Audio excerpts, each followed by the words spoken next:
स्वागत है आप सभी का आपके अपने प्लेटफॉर्म हिस्ट्री इंग्लिश का ठेका। मैं इतिहास का नितिन सैनी स्वागत करता हूँ आप सभी का।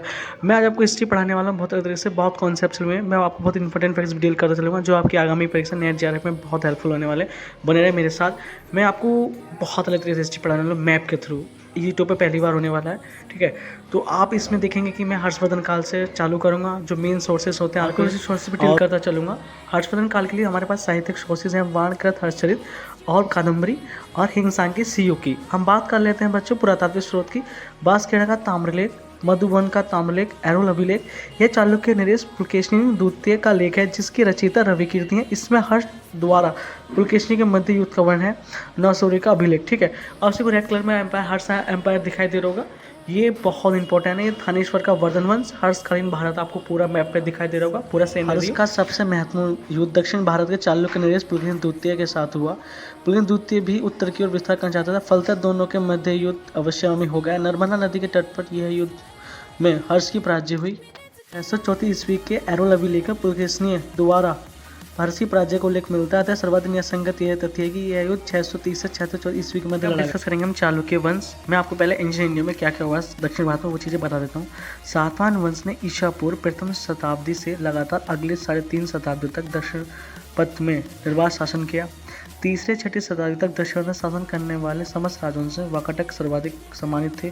छठी शताब्दी के मध्य से 8वीं शताब्दी ईस्वी के मध्य प्रायद्वीप भारत का इतिहास पूर्वकालीन पश्चिम चालुक्यों, बादामी के चालुक्य मतलब कांची के पल्लव, मदुरै के पांड्यों के मध्य संघर्ष का इतिहास है। वातापी या वादामी के चालुक्य वंश। चालुक्य की इस शाखा का उदय स्थल कर्नाटक राज्य के बीजापुर जिले में स्थित वादामी या वातापी नामक स्थान पर था। इस वंश के इतिहास साधन अभिलेख जैसे एरोल अभिलेख है, बादामी, महाकूट, हैदराबाद के अभिलेख भी प्रमुख है। चीनी यात्री संघ और ईरानी इतिहासकार ताबरी के विवरण से भी चालुक्य वंश के इतिहास बहुत महत्वपूर्ण। बादामी के स्वतंत्र चालुक्य वंश का वास्तविक संस्थापक पुलकेशिनी प्रथम था। बादामी अभिलेख शक संबंध के प्रयोग के साथ कन्नड़ भाषा में लिखित प्रथम अभिलेख है। काफी इंपॉर्टेंट फैक्ट्स बच्चों। पुलकेशिनी प्रथम के पश्चात कीर्तिवर्मन प्रथम, जिन्हें कीर्तिराज भी कहा जाता है, वो शासक बनते। कीर्तिवर्मन प्रथम की मृत्यु के पश्चात उनका पुत्र पुलकेशिनी द्वितीय अलवक्ष था, अतः उनके छोटे भाई मंगलेश ने पुलकेशिनी द्वितीय के संरक्षक रूप में शासन किया। इसके 2 अभिलेख प्राप्त होते हैं, वेल्लूर दानपत्र, महाकोट स्तंभलेख। मंगलेश ने कीर्तिवर्मन प्रथम द्वारा प्रारंभ किए गए वातापी के महाविष्णु ग्रह नामक गुहा मंदिर का निर्माण किया। पुलकेशिनी प्रथम का पौत्र कीर्तिवर्मन प्रथम का पुत्र पुलकेशिनी द्वितीय वातापी के चालुक्य वंश का चौथा तथा सर्वाधिक शक्तिशाली शासक था। पुलकेशिन का मतलब होता है महान सिंगों वाला। अरब यात्री ताबरी के अनुसार पुलकेशिनी द्वितीय ने 625 ईस्वी में अपना एक दूत मंडल फारस के शाह खुसरो द्वितीय दरबार में भेजा, जिसके साथ एक हाथी, एक पत्र, बहुमूल्य उपहार भेजे गए। बदले में खुसरो द्वितीय ने भी अपना एक दूत मंडल चालुक्य शासक के दरबार में भेजा। अजंता गुहा संख्या 1 के भित्ति चित्र में फारस के दूत मंडल को पुलकेशिन द्वितीय के सम्मुख अपना परिचय पत्र प्रस्तुत करते हुए स्वागत करते हुए दिखाया गया है। पुलकेशिनी द्वितीय की मृत्यु के पश्चात राज्य में अव्यवस्था का दौर 642 से 625 ईस्वी का शुरू हुआ। कई सामंतों ने उनके राज्य पर अधिकार दिया, जैसे राजधानी वातापी पर पल्लवों का अधिकार हो गया। डिस्कस करते हैं मुस्लिम आक्रमण। अरबों का भारत पर प्रथम आक्रमण खलीफा उमर के समय 636 ईस्वी मुंबई के निकट थाने में नौसैनिक अभियान के रूप में हुआ। सिंध पर अरबों का प्रथम सफल आक्रमण मोहम्मद बिन कासिम नेतृत्व में 712 ईस्वी में हुआ। डिस्कस करते हैं चालुक्य वंश अगेन। विक्रमादित्य प्रथम 655-681 तक शासन करते हैं। उनके बाद उनका पुत्र विनादित्य 691 तक शासन करते हैं। उनके बाद उनका पुत्र विजयादित्य 696 से 733 तक शासन करते हैं। विनादित्य वस्तु निर्माता था। उसने विजयेश्वर शिव मंदिर या फिर संगेश्वर शिव मंदिर का निर्माण कराया। उनका पुत्र विक्रमादित्य सेकंड 733 से 796 शासन करता है। इसके शासनकाल के प्रथम वर्ष में अरबों का दक्षिण भारत में आक्रमण हुआ। लाट के प्रदेश के विक्रमादित्य के शासन व सामंत भतीजे पुलकेशिन के नासूरी दानपत्र से इसकी पुष्टि होती है। अरबों ने नासूरी पर अधिकार किया, परंतु पुलकेशिन ने उनको गुर्जर क्षेत्र से बाहर खदेड़ दिया तथा उनके कुछ प्रदेशों पर भी अधिकार कर लिया। प्रसन्न होकर विक्रमादित्य ने उसे अवनी जनसराय, पृथ्वी के लोगों का शरणदाता की उपाधि से विभूषित किया। पल्लवों के विरुद्ध संघर्ष में विजयी होने पर प्रसन्न होकर विक्रमादित्य ने इसे युवराज नियुक्त किया। वह वातापी के चालुक्य वंश का अंतिम शासक था, जिसने 745 ईस्वी से 757 ईस्वी तक शासन किया।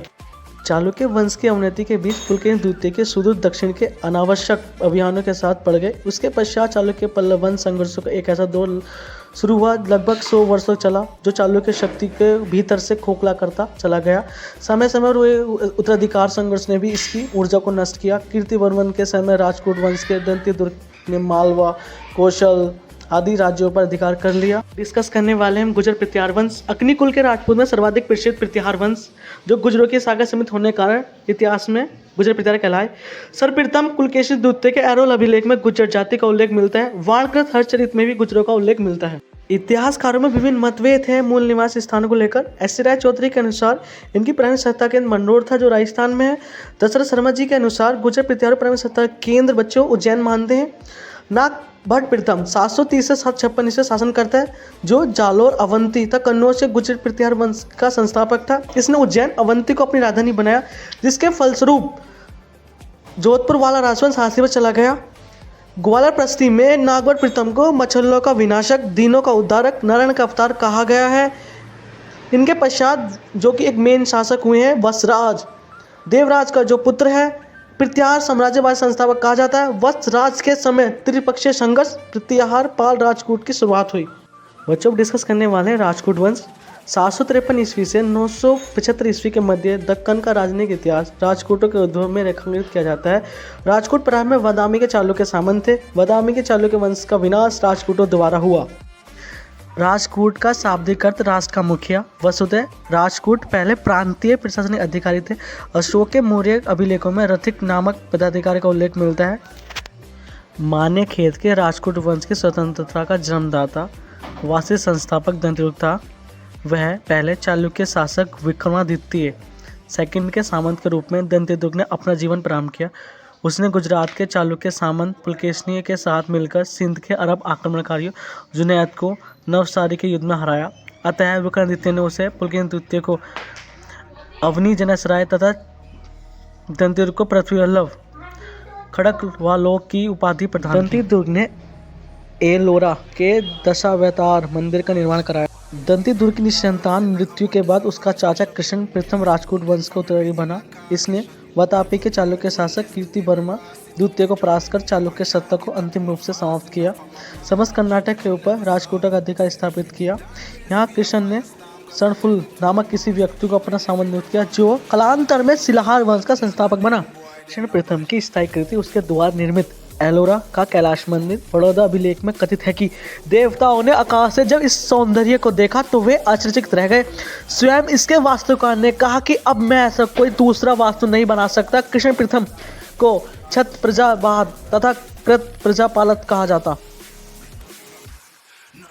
डिस्कस करते हैं बच्चों पाल वंश। अब इसकी थोड़ी हिस्ट्री जान लेते हैं। शशांक की मृत्यु के बाद बंगाल में लगभग एक शताब्दी तक राजनीतिक अस्थिरता दौरा। इस दौरान कन्नौज के यशोवर्मन, कश्मीर के ललादित्य मुक्तापीर तथा चीनी की एक सैन्य टुकड़ी ने इस क्षेत्र पर आक्रमण किया। बंगाल का अधिकांश हिस्सा कामरूप के भासवर्मन तथा बिहार उड़ीसा का क्षेत्र हर्ष के अधीन चला गया। पाल वंश का इतिहास हमें अनेक अभिलेखों साहित्य से ज्ञात होता है। गोपाल इस वंश का संस्थापक है। उनके बाद उनका पुत्र धर्मपाल शासन संभालता है, जिसने अपने पिता के छोटे से साम्राज्य को विशाल साम्राज्य परिणत कर दिया। पाल प्रत्याहार राजपूत से संघर्ष शुरुआत इस टाइम होती है जब धर्मपाल शासक बनता है। डिस्कस करते हैं बच्चों कन्नौज के लिए त्रिकोणात्मक संघर्ष। गुजर प्रत्याहार वंश हैं वत्सराज, नागभट्ट द्वितीय, वीरभोज, महेंद्रपाल प्रथम, महिपाल प्रथम। पाल डायनेस्टी से धर्मपाल, देवपाल, विग्रहपाल, नारायणपाल। राजपूत वंश से दुर्ग प्रथम, गोविंद तृतीय, अमोघ प्रथम, कृष्ण द्वितीय, इंद्र तृतीय। इस टाइप से डिस्कस करते हैं अगेन गुजर प्रत्याहार वंश। वत्सराज के पश्चात उनका पुत्र नागभट्ट द्वितीय शासन संभालता है। वह त्रिस्वरी संघर्ष में प्रारंभ में राजपूत गोविंद तृतीय से परास्त हुआ 802 ईस्वी में, लेकिन उसके लौट जाने के पश्चात कन्नौज के शासक चक्रयुद्ध को पराजित कर उसने कन्नौज पर अधिकार कर लिया। इसकी पुष्टि ग्वालियर अभिलेख से भी होती है। इस विजय के परिणामस्वरूप कन्नौज प्रत्याहार साम्राज्य की राजधानी बन गया। अकबर द्वितीय के पश्चात उनका पुत्र रामभद्र 833 से 837 शासक अति निर्बल हुआ। उनके बाद उनका पुत्र मिहिरभोज प्रथम 836 से 885 तक शासन करता है। वह गुजर प्रत्याहार वंश का सर्वाधिक प्रसिद्ध व महत्वपूर्ण शासक हुआ। वरालेख में उसके शासनकाल में निर्गत सर्वप्रथम अभिलेख है, जो महोदय नगर कन्नौज के स्कंदवाधार से जारी किया गया। ग्वालियर अभिलेख जो प्रस्तुति के रूप में है। भोज का सर्वप्रमुख अभिलेख है। इसकी रचयिता वाला दिल है। प्रतिहार वंश के शासकीय राजनीतियाँ उपलब्धियाँ व उनकी वंशावली जानकारी देने वाला मुख्य स्रोत है। इसमें भोज प्रथम की उपाधि मिहिर भोज मिलती है। ग्वालियर प्रस्तुति के अनुसार अगस्त्य ऋषि ने तो केवल विध्वंस पर्वत का विस्तार अवरुद्ध किया था, किंतु भोज ने कई राजाओं पर आक्रमण कर उनका विस्तार रोक दिया। मिहिर भोज के पश्चात उनका पुत्र महेंद्रपाल प्रथम 885-910 शासन करता है, जिसके समय पृथ्वी साम्राज्य अपने चरमोत्कर्ष काल में पहुंच जाता है। आप सभी को मैप में दिखाते रहेगा 910 से 912, आप देखें खुद। महेंद्रपाल की मृत्यु के पश्चात उनके दोनों पुत्रों भोज द्वितीय तथा महिपाल प्रथम का संघर्ष, जिसमें महिपाल प्रथम, जिसे क्षितिपाल भी कहा जाता है, वो जीत जाता है, जो 914 से 943 तक शासन करता है। महिपाल प्रथम के समय 915 ईस्वी में अरब यात्री अल-मसूदी भारत आया। महिपाल के पश्चात क्रम से महेंद्रपाल द्वितीय, देवपाल, विनायकपाल द्वितीय, महिपाल द्वितीय, विजयपाल शासक बने। विजयपाल के पश्चात जयपाल राजक शासक हुआ, इसने 990 ईस्वी से 1018 तक शासन किया। बच्चों द्वारा डिस्कस करते हैं राजपूत वंश। कृष्ण प्रथम के दो पुत्र गोविंद द्वितीय तथा ध्रुव, उनके पश्चात गोविंद तृतीय ने 773 से 700 तक शासन बना। उनकी विलासी प्रकृति एकमतता का लाभ उठाते उनके छोटे भाई ध्रुव ने उनके विरुद्ध विद्रोह कर दिया। अंततः संघर्ष में ध्रुव विजयी हुआ और उसने निरुपम, कवि वल्लभ, श्री वल्लभ, धारा वर्ष की उपाधि धारण करी, जो 780 794 तक शासन करता है। सातवाहन वंश के पतन के पश्चात प्रथम बार ध्रुव ने नेतृत्व में ही किसी दक्षिण शक्ति ने मध्य भारत में अपनी शक्ति का विस्तार किया। उसने अपने उत्तर भारत अभियान की सफलता को अवश्य बनाने के लिए राजकूट राजचिन्ह पर गंगा यमुना की आकृति प्रतीक रूप में अंकित करवाया। गंगा यमुना दोआब क्षेत्र में पाल शासक धर्मपाल को प्राप्त किया। ध्रुव ने अपने सर्वाधिक योग्य पुत्र गोविंद तृतीय को अपना तथा स्वयं राजगद्दी त्याग कर उसे राजा नियुक्त किया। ध्रुव का चौथा पुत्र इंद्र गोविंद तृतीय का सहयोगी रहा, अतः उसने गुजरात तक गवर्नर नियुक्त किया गया। गोविंद तृतीय के पश्चात अमोघ वर्ष 814 से 830 शासन करता है। अमोघ वर्ष सर्वाधिक लंबी अवधि तक 64 वर्ष शासन करने वाला एकमात्र राजपूत शासक है, जिसने कन्नड़ भाषा के प्रथम काव्य ग्रंथ कविराज मार्ग व रत्ना मलिका की रचना की है। अमोघ वर्ष के पश्चात कृष्ण द्वितीय शासक बनता है, जो 880 से 915 शासन करता है। कृष्ण द्वितीय के शासक बनने के बाद गुज्जर शासक मिहिर भोज ने पुनः उनके राज्य आक्रमण किया। कृष्ण द्वितीय के समय अरबों के राजकूट से मित्रतापूर्ण संबंध स्थापित हुए। वे बड़ी संख्या में आकर गुजरात में बसे, यहाँ तक कि एक ताजिक उसकी तरफ से संजान क्षेत्र गवर्नर नियुक्त किया गया। कृष्ण के प्रिय पुत्र जगतुंग की आकस्मिक मृत्यु के बाद उसका पुत्र इन तृतीय राजकूट शासक बना। उनके पश्चात अमोघ वर्ष द्वितीय, गोविंद चतुर्थ, अमोघ वर्ष तृतीय अल्पकालिक शासक हुए। इनके पश्चात कृष्ण तृतीय 940 तक 968 तक शासन करता है। कृष्ण तृतीय राजपूत वंश का अंतिम योग्य शासक था। कृष्ण तृतीय की निसंतान मृत्यु के पश्चात उनका भाई कोटिक द्वितीय वर्ष शासक बना। उसके समय परमार शासक सियक ने राजकोट राजधानी मान्यखेत पर 972 में आक्रमण कर उसे खूब लूटा। इसके पश्चात उनका भतीजा कर्क द्वितीय 972 से 74 तक राजपूत वंश का अंतिम शासक हुआ। 973 से 74 में तरवारवाड़ी बीजापुर के सामंत तैपल द्वितीय ने उस पर आक्रमण कर राजपूत सत्ता उखाड़ फेंका। उसके पश्चात उनके स्थान पर कल्याणी के पश्चिम चालुक्य वंश की स्थापना आपको दिख रहा होगा येलो कलर मैप पर। बेटा द्वारा डिस्कस करते हैं गुजर प्रतिहार वंश। 1018 ईस्वी में महमूद गजनी ने कन्नौज पर आक्रमण किया। राज्यपाल बिना लड़े ही कन्नौज छोड़कर भाग गया। महमूद गजनी ने एक ही दिन में, आपको ग्रीन कलर में दिख रहा होगा बेटा महमूद गजनी का एम्पायर, मैं इसे अलग से डील करूंगा जब आपको दिल्ली से पढ़ाऊंगा, ठीक है। यहाँ पर कुछ इंपॉर्टेंट फैक्ट जो इसे रिलेटेड है वो से पढ़ लेते हैं गुजर प्रतिहार वंश से। महमूद ने एक ही दिन में कन्नौज की सुरक्षा से निर्मित बनाए गए 7 दुर्ग पर अधिकार कर लिया। राज्यपाल की इस कायरता से शुभ चंदेल वंशी विद्रोह ने राजाओं को एक संघ तैयार किया, उसे दंडित करने का निश्चय किया। विद्याधर के एक कछवाई वंश सामंत अर्जुन ने राज्यपाल पर आक्रमण कर उसकी हत्या कर दी। तत्पश्चात त्रिलोचन पाल 1019 से 1030 तक, यशपाल 1030 से 1036 तक पृथ्वी शासक बने। यशपाल पृथ्वी वंश का अंतिम शासक था। पूरा ग्रीन एम्पायर देखो गजनवी पहले ग्रीन एम्पायर जो था गुजर पृथ्वी वंश का था, गजनवी एम्पायर में कन्वर्ट हो चुका है, बदल चुका है, ठीक है। अब बेटा पाल वंश डिस्कस कर लेते हैं जल्द। धर्मपाल के पश्चात उनका पुत्र देवपाल 810 से 850 तक शासन करता है। अपनी विजय से देवपाल ने पाल साम्राज्य को अपने उत्कर्ष के पराकाष्ठा पहुंचा दिया था बच्चों। देवपाल के पश्चात 1088 ईस्वी तक पाल वंश का इतिहास अवनतीय काल है। देवपाल का उत्तराधिकारी विग्रहपाल 850 से 854 तक शासन करता है। ये देवपाल के चचेरे भाई जयपाल का पुत्र था। विग्रहपाल के पश्चात नारायण पाल, राज्यपाल, गोपाल द्वितीय, विग्रहपाल द्वितीय 3 राजा हुए। इन राजाओं के अयोग्यता के कारण पालों की सत्ता बिहार में सिमट कर रह गई। वनगढ़ अभिलेख में के अनुसार विग्रहपाल द्वितीय के साथ भटकने वाला राजा था। बच्चों, अब उदय होगा द्वितीय पाल साम्राज्य का उदय। पालों की शक्ति को पुनर्स्थापित करने वाला द्वितीय पाल साम्राज्य का प्रथम शासक महिपाल प्रथम था। महिपाल प्रथम के शासनकाल की एक प्रमुख घटना, चोल शासक कराजीन चोल ने उसे हरा दिया था।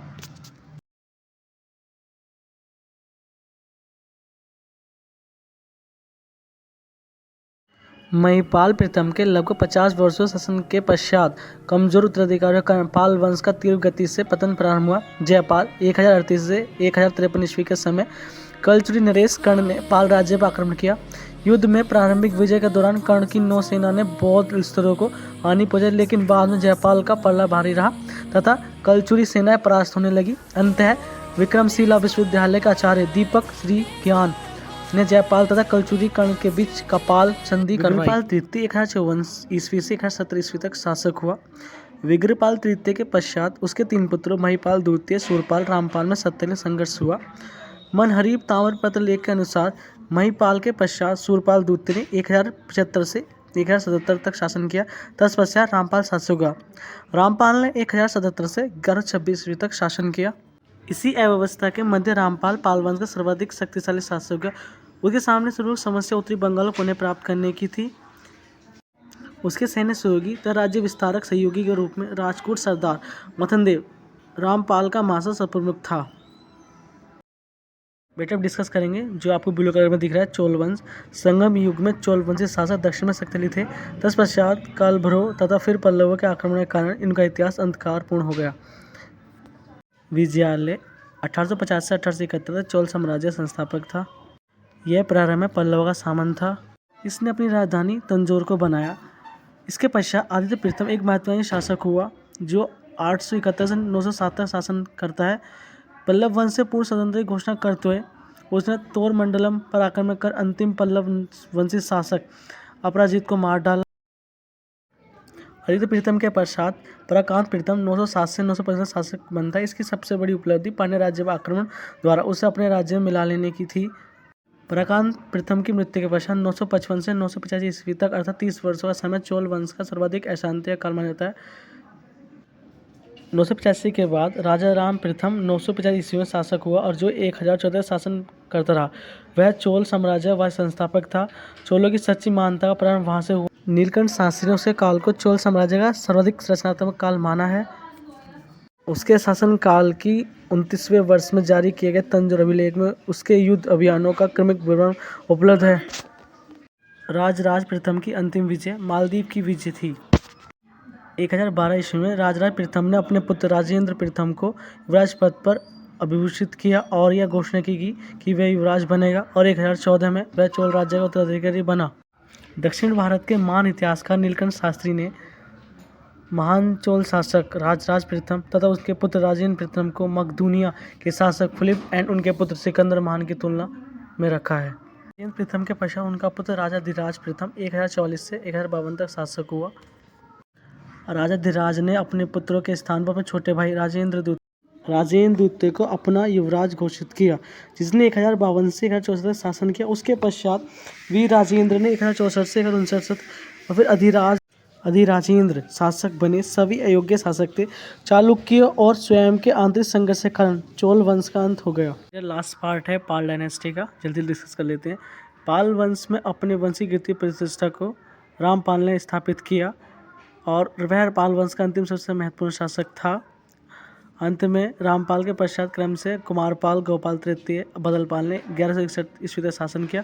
मदनपाल इस वंश का अंतिम शासक था और 12वीं शताब्दी के अंदर बंगाल में पाल वंश के राज्य के स्थान पर सेन वंश में अधिकार में चला गया। देख सकते हैं हम रेड कलर में सेन वंश आगे बच्चे। बेटा अब डिस्कस कर लेते हैं लास्ट टॉपिक, कल्याणी के उत्तरकालीन पश्चिम चालुक्य।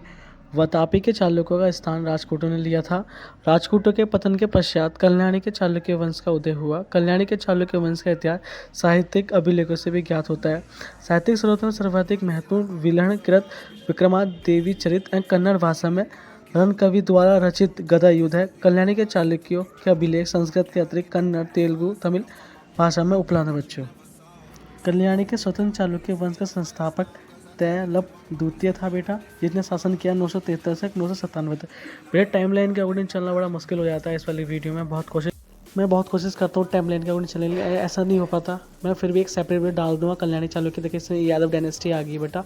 अब फिर हम गौरी सल्तनत, दिल्ली सल्तनत सब अलग से सेपरेट डिस्कस करेंगे। बने रहा इस वीडियो मेरे साथ पूरी सीरीज़ में। आप सब मेरी वीडियो तो लाइक शेयर करते हैं, आप सबका बहुत बहुत धन्यवाद। इस वीडियो क्रिएट किया है पप्पू सिंह पिचर सर की बुक से, उपेंद्र सिंह से, बहुत सारी बुक से मैंने इन्फॉर्मेशन कलेक्ट की है, आर्या कॉम्पिटेटिव टाइम से।